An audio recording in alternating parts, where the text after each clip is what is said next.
Hello' friends, মই বিস্মিতাই আজি আপোনালোকলৈ লৈ আহিছোঁ খাৰলিৰ ৰেচিপি।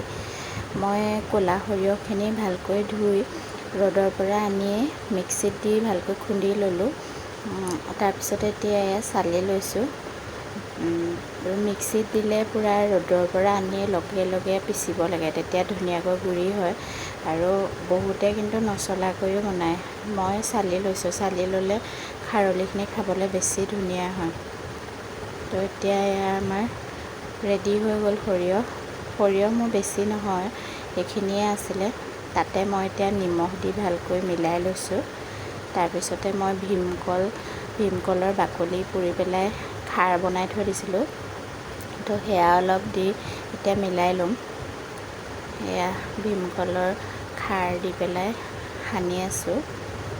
খাৰটো জোখমতে হ'ব লাগে, তেতিয়া খাৰলিখিনি একদম বহুত মিঠা হয় খাবলৈ।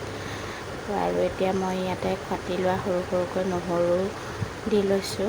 বহুতে পিঁয়াজো দিয়ে, কিন্তু মই গৰম দিনত বনোৱাৰ কাৰণে পিঁয়াজ দিয়া নাই। পিঁয়াজটো মানে বেছি দিনলৈ থ'লে গোন্ধ আহে যে। এতিয়া মোৰ সনা হৈ গ'ল। আপোনালোকে এটা জোখমতে সানি ল'ব, বেছি টানো হ'ব নালাগে, বেছি ঢিলাও হ'ব নালাগে। তাৰপিছতে মই ৰ'দত সেকি থোৱা এয়া কলপাতত বান্ধি দিলোঁ। তো বান্ধি পেলাই এটা টিফিনত থৈ দিলোঁ। তো গৰম বেছি হ'লেতো 3 দিনতে পাৰি খাব। তো এতিয়া এয়া চাওকচোন, মই টোপোলাটো খুলিছোঁ।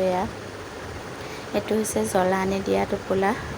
আমাৰ ছোৱালীজনীয়ে জ্বলা নাখায়, সেইকাৰণে মই এটা তাইৰ কাৰণে সৰুকৈ জ্বলা নিদিয়াকৈ টোপোলা কৰিছোঁ। আৰু এইটো আমাৰ, চাওকচোন কালাৰেই বেলেগ হৈ গৈছে পূৰা।